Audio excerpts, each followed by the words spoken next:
Black Lives Matter do have a case, but it's against the Democrats. I live outside Chicago. I've seen what the Democrats have done to Chicago and their residents over the last 30 years. During the Depression, it was said if you can't get a job in Chicago, you can't get a job anywhere. That has certainly changed. Today's Democrats have so sucked businesses dry in taxes and regulations that they have left Chicago desolate. They can't even hold a convention without it being subsidized by taxpayers. Unions have priced themselves out of the world market, so now we taxpayers subsidize every convention that comes to Chicago. Meanwhile, the real job creators, the small businesses, have all fled Chicago, leaving the population, especially the black population in Chicago, with no hope and no opportunity. 50% black unemployment is unacceptable.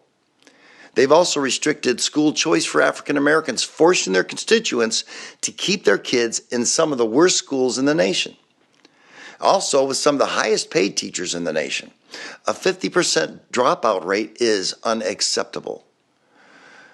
On top of removing all opportunity and hope, the Democrats provide them with drips of aid in the form of horrible housing conditions, food stamps, and welfare checks, making them fully dependent upon the government, and use fear-mongering to tell them Republicans will take away your drips of sustenance. When you provide the masses with nothing constructive to do, provide no hope and no opportunity to succeed, and rise above their circumstances, all that idle free time will be devoted to something which gives rise to gangs. As long as African Americans support racist Democrat policies, there will be no change. Democrats have successfully placed blacks back on the plantation. You must first identify the culprit of those circumstances, and it's been 100% Democrat control for decades. Even if Trump wins the presidency, he would not be able to foil operations of Democrats in Chicago, and we all know Michael Madigan has no intention of making any reforms.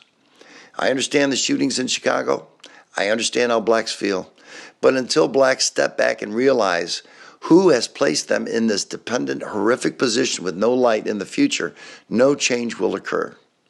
Race pimps like Jesse Jackson and Al Sharpton need to be retired, for they are the ones who have led the black coalition over the cliff and into the Democrat pen. Why? Because that's what Democrats paid them to do. They have gotten rich off the Democrat Party